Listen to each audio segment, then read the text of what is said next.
Всем привет, welcome back to this channel. If you're new here, my name is Alvin, and on this channel I explore filmmaking and share with you my journey through tutorials and experiments. So if it's your kind of thing, do consider subscribing. Now this is the second video in the series Davinci Resolve for beginners. In the first episode we looked at the login screen, the media tab, and also the editing tab, and specifically the interfaces. In this video what I'll be doing is kind of imagining as if I am editing a video of mine for YouTube, and by doing so I will then show you how I can use the different things that we learned in our previous video and also kind of adding more things on top of it, which will be useful for you as a beginner. And definitely we'll be looking more into the inspector tab, which is something you'll be using a lot during your edits. Now if we have time, we'll also jump into the coloring workstation, we'll look at the interface and do some minor color adjustments, and then of course export our video. If not, then it's gonna be in the follow-up third video. So let's get right into it. So here we are back in our editing workstation. As you can see on our top left side we have all our media. I added a couple of clips just to showcase you some interesting things in there. So the first thing I'm going to do is to drag my main camera footage into my timeline. Just press and hold on the clip and drag it into the timeline. Now I like to always keep a little bit of a gap from the beginning, because when you're matching audio you'll have to move it like left and right, so you need to have just enough space to do it. So next what I'm going to do is I'm going to import my voiceover. So the first tip I have for you guys is always rename all your footage so you know exactly what is what. In my case I have intro VS, so I know this is the voiceover that I recorded through OBS, and I'm gonna put it right on top of it. Now you can already see that there's a delay in the audio between what's recorded by my camera and by the microphone, because usually I first have to press record on the camera and then walk to my table and then press record on OBS. So how are you gonna be doing this? There's two ways. The manual way, which means that you're going to be just zooming in and trying to then adjust the waveforms as close as possible. Now with this process I always have to have my headphones on so I can always listen to see if the voices match. Now this is a little bit of a daunting process, and in this case, as you can see, my microphone volume is a little bit lower, it's kind of squashed. So to help you, what you can do is you can change the audio volume. And to do this, it's very simple. Just select the clip you want to adjust, go to your inspector, which has all the tools necessary to adjust clips, go to the audio tab, and just change your volume. You can either change the slider or you can write a specific number. In this case I'm gonna write 5, and now you can see the waveform better and you can see the similarities. But like I said, it's a bit daunting and you need to always listen to make sure that it matches. So the other and the better way to do it is to use Davinci's amazing magical skills. And the way I'm going to do is first let's just zoom out. I'm going to position the clips again together. I will select all the clips, right click, and there's an option called auto align clips. This is a feature that came with Davinci Resolve 17, so if you use 15 or 16 it's not there. Then you have two options. You can either match audio tracks by timecode or by waveform. I go by waveform, I press on it, Davinci does its magic, and then it will adjust the clips. I would say 90% of the time it always matches it perfectly. But nevertheless, I also advise you to take your headphones and then just give it a listen just a little bit to make sure that it matches. Now let's assume that everything is okay, it's matching. So the next step will be to delete the video and audio that you don't need and then link the ones that you want. The easier way to do this is I can just press on this link selection button. By pressing it, I tell Davinci Resolve not to consider the links between audios and videos. This will allow me to then select individually each clip that I want, because as you can see, each clip has a little link, which means that this video is linked to this audio and they can be considered as one. So now what I'm going to do, I'm going to delete the top video because this is just screen recording, and I'm going to delete the intro audio track, so that audio track that is linked to the camera. So by deleting this, and now you can see that the link is gone because the other half of the link is deleted. And now what I'm going to do is I'm going to relink these two clips together so that when I'm editing and chopping up the footage, I'm sure that they are chopped at the same time. So I will just select the two together and I'm going to go right click, link clips, and I'm done. Now of course if I select right now the clips, I will be selecting them individually, so I need to turn on the link selection once again back, and when I press on it, it'll select them both. now it's time to polish this a little bit more. So as you can see, I have a little bit of excess audio track on the side. To do this, it's also extremely easy. I'll just press C on my keyboard, which is the blade tool, and I'm going to just go to the end and I'll just cut it here, select and delete, and I'll go and do the same thing on the other side. Now notice how easy it was for me to do it, and this is because I have snapping tool on. So as you can see, as I close in to the end, it snaps to the end of the top clip. And this means that no matter how zoomed in or zoomed out I am, I can easily cut exactly where the video track finishes. So for instance, right here, I just snap it, click, and delete. Now if I don't have it on, and let me just switch it off, then I can freely choose where I want to cut my footage, which is not really ideal because you'll have to zoom in to make sure that you align perfectly with the end of the video track. Now the next step for me is usually going through the whole clip and then picking the correct or the good takes of what I'm saying in the video. So in the end, most probably this whole clip will be half of the size, if not a third. So let's imagine I'm moving, I'm listening to it, and I'm like, okay, so this is good, I like it, and then these are all the bad takes. So I'm gonna cut it here. And as you can see, because I have the link selection on, it cuts both the video and the audio track. I will select it and then I'll press delete. This way I not only delete the clip, but also shift everything to the left to the end of the clips before it. It's a very, very handy way for you to quickly chop up things and then also keep your timeline tidy. Now, what I usually like to also do is to quickly color the clips that I already reviewed and I like them. So for instance, this one is a good take, so I'm going to select it, right click, and here you'll see clip color. So when you hover over it, you have a bunch of different colors that you can use. So in this case, let's go for a nice pink color, and there we go, it's colored. Now this way I know that this is the one that I already checked and I'm liking this take. Then let's continue, let's say that all of this is okay until here.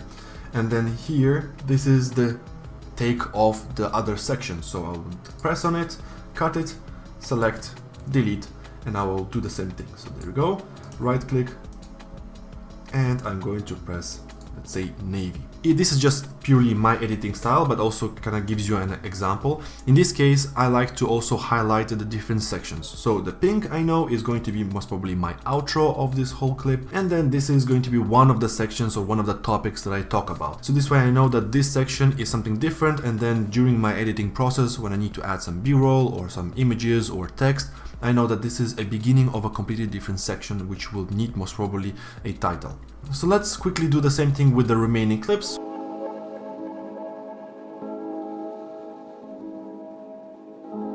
Now you see what I just did, I pressed backspace.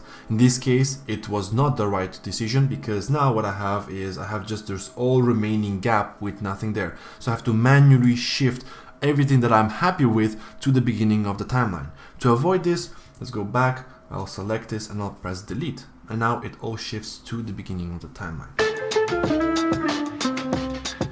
Let's say that I want to give my clips a little bit of a variety, right? So I don't want to have everything the same and static. Let's say I want to have this orange clip a little bit zoomed in. So the first thing I'm going to do is I'm going to always take my playback cursor and put it on the clip that I am going to be editing. This way I will be able to see what is happening with the clip as I'm adjusting it. And then I'm going to just slightly zoom it in. So what I will do is I'm going to go to our inspector tab, and here with the clip selected, I can go to our zoom function here, or parameter. As you can see, it says zoom, X and Y axes, and then there is also a link. So what the link does is it tells Davinci Resolve that please consider your X and Y axis to be always identical. And this way you'll be able to zoom in an equal manner, because if I unlink it and I change either one or the other, see what happens.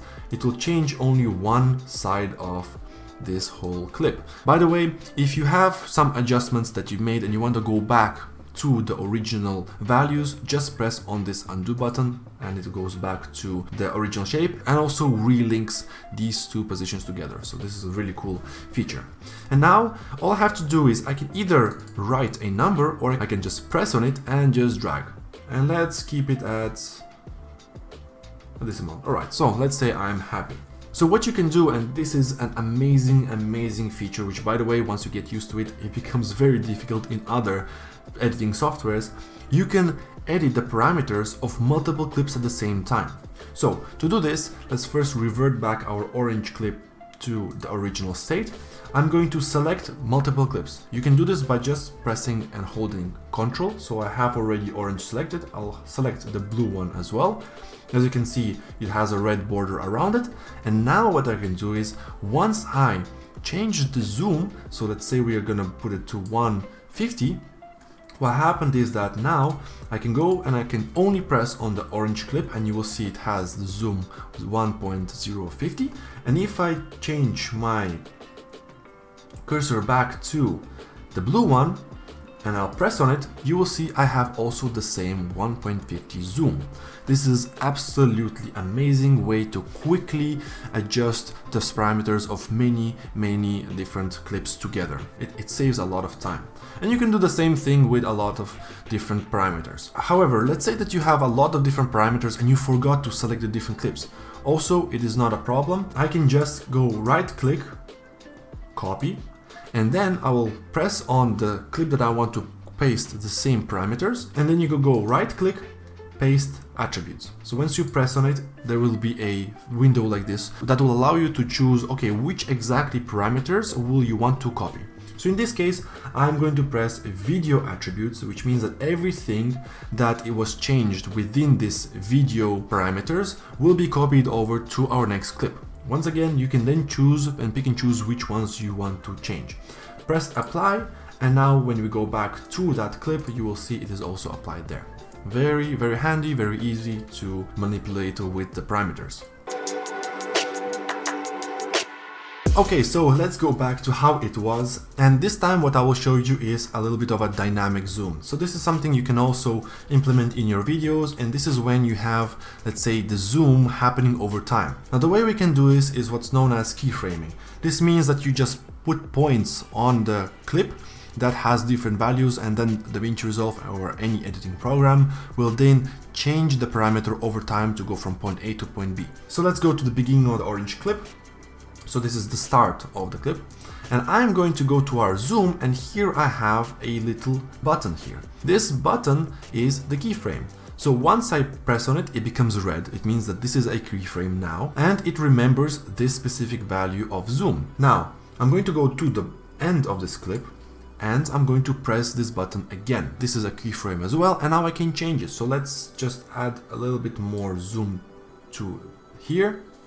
And as you can see, you have this little arrow. This area allows you to quickly jump from one point to another. So in this case, I have only 2 points, one at the beginning and the end. So I can go from the end, I can jump to the beginning just by pressing it. And this is a very handy and easy way for you to just quickly jump through the different points if you need to adjust them. And now once I play this track, it's gonna start slowly zooming in. And you can see this on the right side with the door and the wall. Now next thing I'm going to do is add another video. This is a tutorial, so we are going to be showcasing the screen recording and what exactly we're doing there. So to do this, I'm going to actually navigate my playhead over between these two clips, because this is where, let's say, I want to have my screen recording added. I can select my screen recording, which is right there in my media pool, and I can press this button called Insert Clip. Now, in this case, I don't need to worry about the insert clip cutting or separating my clips in half, because I am actually in between two different clips. So with the insert option, it will just insert it right in between those two clips, the orange and the green one, or the lime one. So when I press insert, there you go, it adds it right in between, as you can see here. And specifically what I want to do in this clip is to show you what I am doing on the screen, specifically with my cursor. So as you can see, I'm actually cutting out a leaf here. So to better visualize or to show you guys what I'm doing, I'm going to do two things. First of all, I want to zoom in. So as I already mentioned, I'm going to go to my zoom. I'm going to zoom it in until I'm happy with it. But now the problem is that you only see my cursor on the far left side. So we need to also adjust the position of the clip. So we have here another transform option called position, and you have the X and Y axes. So now I want to shift everything to the right side, so I'm going to use my X axis, which is horizontal, and I'm going to just drag my mouse until I'm happy with what I'm seeing. So let's just say it's right here. There you go. So now when I'm playing this video, you can see what I'm doing with my cursor. Now let's also say that I want to show you a time lapse of how I'm cutting it out, because this is a little bit too slow and boring. So now what we're going to be doing is we're going to be manipulating with the speed. This is something also very common that you might face even as a beginner. So there is quite a number of ways you can change your speed. One of them is actually in your inspector. So if you scroll down, you have speed change here. So when you press on it, it's already enabled, and then you can change the speed here. So for instance, if I change this to 150, now it's gonna be playing much faster. Now another way you can do this, let's go back, is you can right click and you have a couple of options here. You have change clip speed, retime controls, and retime curve. When I press on change clip speed, gives you a bunch of different options here. So I can go to speed and I can change this to 150%, and now it changed the clip and now it's running faster. Now there's one thing that is very important for you to understand when you're changing the clip speeds. Now obviously whenever you're time stretching something, if you're making it slower, your clip size will increase. If you're speeding things up, then your clip will get slower. Now this happens no matter how you're doing this. So in this case, with the speed change or the right click, it's basically the same thing. As you can see, I sped up the clip. Now the thing here is that it did shrink the whole clip to make it faster, but at the same time, it did not affect the size of the clip within your timeline. So if you have, let's say, a shorter clip, then yes, it will be affected. But in this case, it doesn't affect because you have a very long clip. Now, why is this important? Well, because there is another way of changing the clip speed. So let's revert this back to 100% as we did. And now what I will do is I'll right click and I will press the option called retime controls. When you do this, there is this little arrows, and below it there is also a percentage which shows you the current speed of the clip. So it's 100%. When you press on it, you can either add a speed point, you can change the speed, so that it already gives you like a predefined percentages. And then you can reset it. Now the cool thing about this speed change is that you can manually change it. So I can just take my cursor, go at the ends of the clip on the top here, and then I can just drag the clip and it speeds up. As you can see, the percentage on the bottom, it changes as you're moving your clip. So now I am at 150%, but now the clip has become smaller. Now, this is what I was saying. What you need to remember is that whenever you're using your speed change, it will change the speed of the entire clip, but keep the same size of the clip unless your clip is not long enough. However, if you're using the retime controls, the speed will be affected only on the clip or the segment of the clip that is visible within your clip on the timeline. Meaning that in this case, your start and end point of the speed will always become from the beginning to the end. And this is something that you need to remember, and then with time and practice you will understand which one you need when. Now with this done, the next thing I want to do is I want to make this, more cinematic. So I want to create those black bars on the top and the bottom of my clips. Also, it is extremely simple to do this, which is what I love about Davinci Resolve. You don't need to add any effects. All you have to do is use the crop tool on your inspector. So if you scroll down, or actually in this case up, you'll see cropping. If I want to have the bars on the whole video, I'm going to select simply all of the clips. So I'm going to press Ctrl A on the timeline. It will select all the clips. And then, as you can see, my inspector now says timeline multiple clips. So everything that I'm going to change in the parameters will affect all the clips. Now I'm going to go to the cropping. You have crop top. And I'm going to slide this until I am happy with how much I want. So let's say here.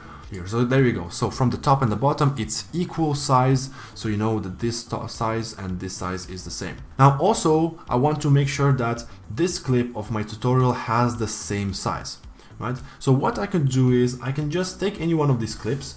I can make a copy of it. And the way you can do the copy is you can either do right click and then copy paste, or an easier way to do this is I'm going to select a clip, hold Alt, and then press and drag this clip. So when I press and drag this clip up, it makes a copy of it. Now the reason why I'm going to do this is because I'm going to take this clip, I'm going to put it right above the clip of our tutorial, of our screen recording. Now I will move my playhead right here, and you can see both of the clips at the same time because one is on top of the other. And there's two reasons why I'm showing you this. First of all, it's to let you know that cropping means that you're cutting away your footage. You're not adding black bars, you're just cutting away, and because there's nothing behind, it's just black, you're creating black bars.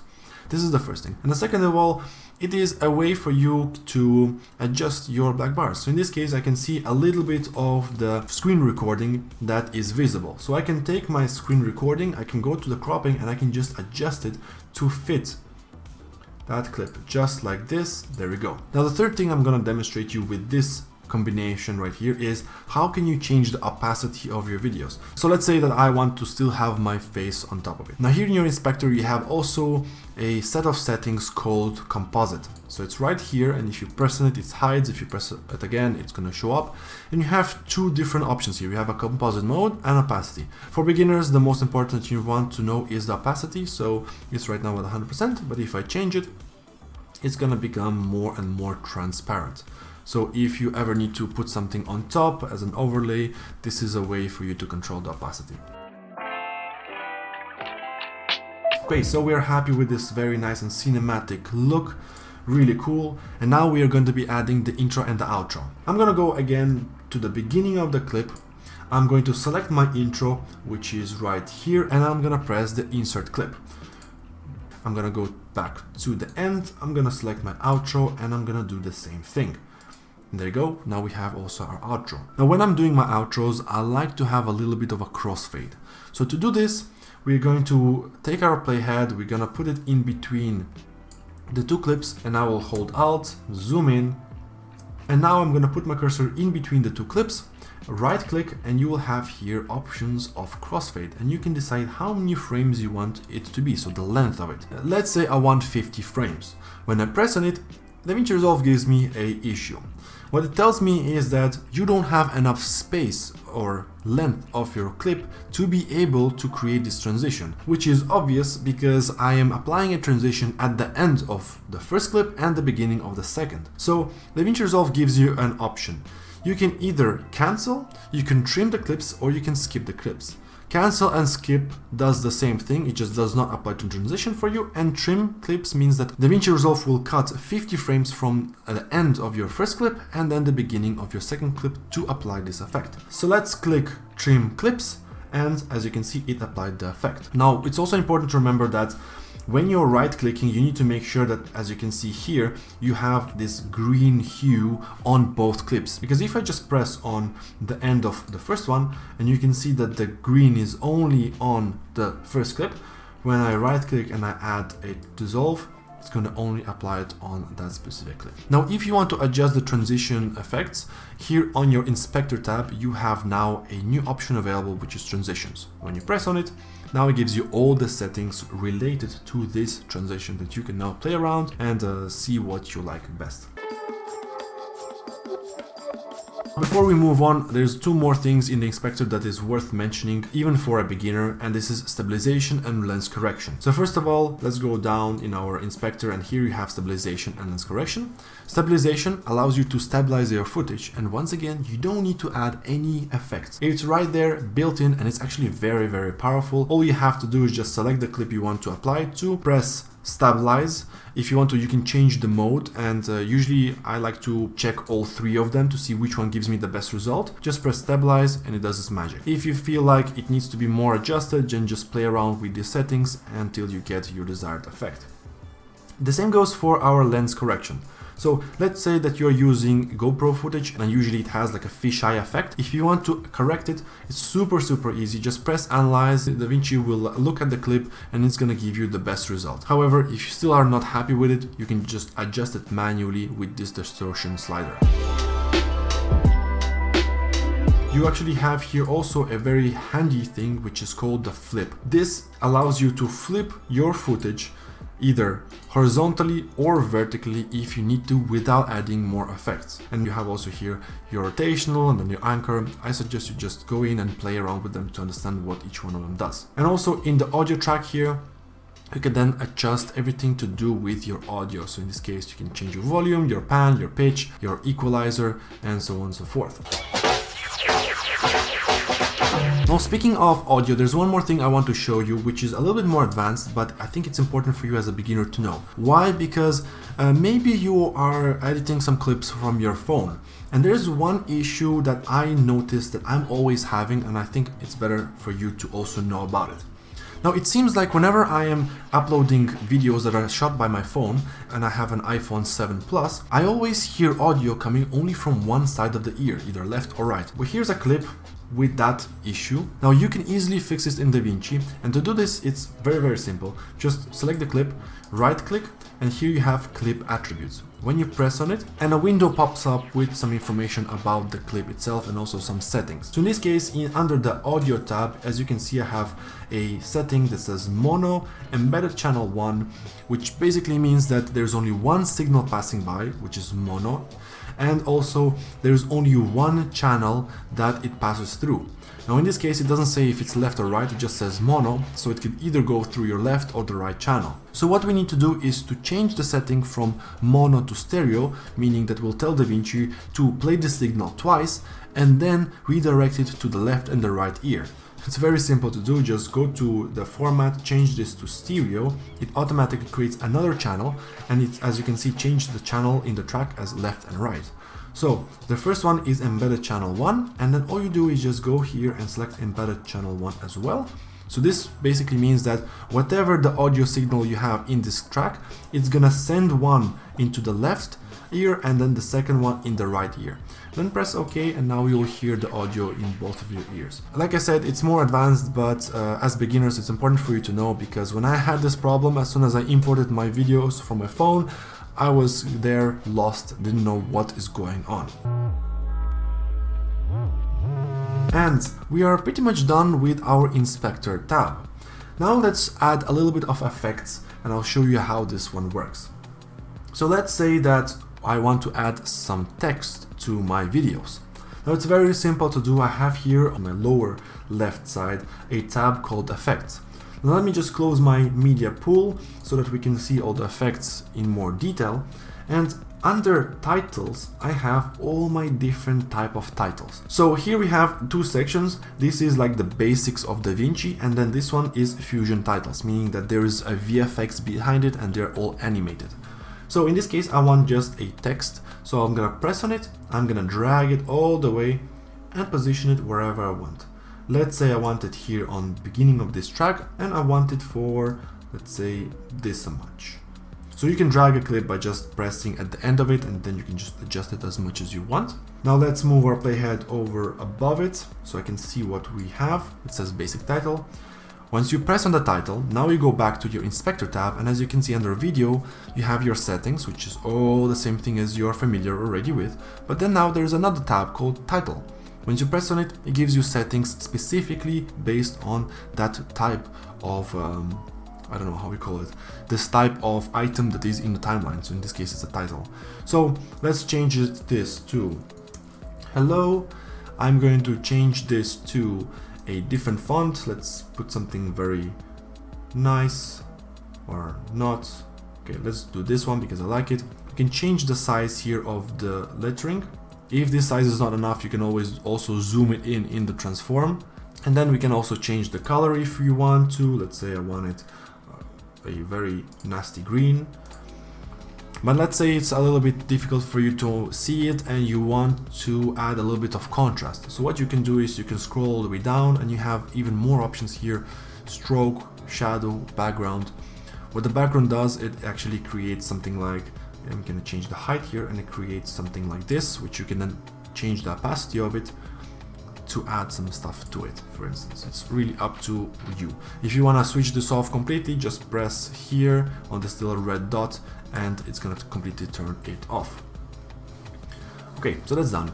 Now let's say that I also want to add a little bit of fade in and fade out. I already showed you how to do this. It's the crossfade. So let's go to the beginning of the clip, right click here, and right now it doesn't give me anything, so I need to actually select the clip and then go right click, and now I'm gonna put, let's say, 12 frames. So now when I play it, it's gonna smoothly come in. And I can do the same thing on the end, so right click, 50 frames, let's say, and it's gonna slowly zoom out. Now in the previous video about the interface, I did show you a button, this very pretty colorful button here that removes all the color effects and the VFX. Now if I scroll my playhead on this title and I press the VFX off, nothing happens. And this is because in this case this is a very basic text and Davinci Resolve does not consider it a VFX item. However, if I choose one of these more fancy titles, and the cool thing is that before you apply any of these titles to your clip, you can actually preview how it looks. So in this case, I can just hover my cursor on the clip and I can just scroll it to see what it does. In this case, it doesn't really do anything, but let's go on something like a digital glitch. So now I can just go and I can drag it and it's gonna show me what happens. So it's a good way for you to just preview before you actually add it. So in this case, yeah, let's take this digital glitch. I'm gonna move it over here and let's just play it. Let's play it, and as you can see, nothing is happening. It's like very stuttery, and the reason for this is because, as you can see, there is this red bar and then there's a little bit of blue here. What it means is that the computer is rendering out this title so that you can preview it, and once it all goes all the way to blue, then you can smoothly preview it. So as you can see, it takes a little bit of time, but now if I play it, it works perfectly. Now circling back to the VFX, as you can see, this one is more animated. So now if I press this bypass of VFX and colors, you will be able to turn it off completely and you will no longer see it. So if you feel like your system is really struggling to preview it and when you have a lot of things, just press on this button. It's going to remove these fancy titles and then you can just easily preview whatever you need to do. But when you are going to be exporting your video, don't forget to turn this thing back on, otherwise you'll export it without these fancy text titles. Now I'm going to also show you how to add some backgrounds. So here we have a bunch of different effects. Just go ahead and you can just play around. The two things that I want to show you is the generators. You have here a bunch of different things here, and the one that I want to show you is the solid color. So if you want to have like a solid color behind your text, for example, let's say you're adding a chapter, you can just drag and drop this one above your clip right here. Currently it's completely black, so press on it and the only setting you have here is just to change the color. So in this case, let's put it nice and this blue color. As you can see, it just changes it, and then you can put even your text above it. Now it looks absolutely horrendous, but you get the point. And now another thing I'm going to show you in the effects, and it kind of goes back to the same thing I've been repeating quite a while now. So let's go and change our playhead to this clip right here. And let's go to our OpenFX. So OpenFX is more complicated and interesting effects that you can apply to your clips. And the cool part about it all is that you can preview any effect before applying it to your timeline. You can hover over, let's say, your dehaze, and it does that. The reason why it does this actually is because if you don't have any clip selected, it's gonna just take up like a stock picture and then apply an effect on it. But if you select your clip in a timeline and then hover your cursor over haze without pressing it, you'll see what it does to my clip, and you can scroll through my entire clip with your mouse just to see how it affects different parts of the video. Then you go to, let's say, our flicker, and as you do it, you can see how it does, and the faster you do it, the faster it scrolls. And if you're happy with this, just click on it, drag it onto your clip, and now it will apply this effect. So now I'm going to play, and as you can see, it's flickering. Now the question is, where are we going to edit all this effect if we don't like the speed of it? Well, we go back to our inspector. Now in the inspector you have a tab available called Effects. When you press on it, and here it says it's a flicker. So now you can change everything above it, and you can actually press on the name and it's going to close it off. Then let's add another one, for example, this dehaze, and if I add it again to the clip, it's gonna just show up underneath. So it again expands it, I don't know why, but you can close it, you can open up this dehaze, and there you go, you have all the settings, and now you can just change it to whatever you want. If you don't like it, you can just delete it by pressing this delete button, and it just removes it from your clip. And the same thing goes for this one. Now, one more thing I can add in terms of the interface is if you have anything favorite, let's say some specific effects or titles that are favorites for you, and this is more applicable for titles. For instance, let's go back to the titles. Let's say that I am happy with this digital glitch, and I want to always use it in all my videos, but at the same time I do not want to always scroll through this whole menu of titles to find it. You have here a little star, and if you press on it, it's gonna put it into favorites, and you can see it here in your favorites on the bottom, and you can actually expand this and you will see all the different titles or effects, whatever they are, that you marked as favorite. A very nice and easy way for you to quickly apply your favorite effects. And now this pretty much sums up everything in terms of how to edit a quick video for beginners. Next video we will look at quickly just adding a bit of color, because color grading is also a very big course on its own, which is something that I'm still learning. So I'm gonna just show you like the basics of color grading, and then we will export our video. And on this note, thank you for watching. I hope this more practical approach to show you how every setting works is more helpful for you to understand how to use Davinci Resolve and for you to start editing your own videos. And if you have any suggestions or you want me to go in detail on specific aspects of it, do let me know in the comment section below, and I'll tailor make a video for you. Thank you for watching, and I see you in part 3. Пока!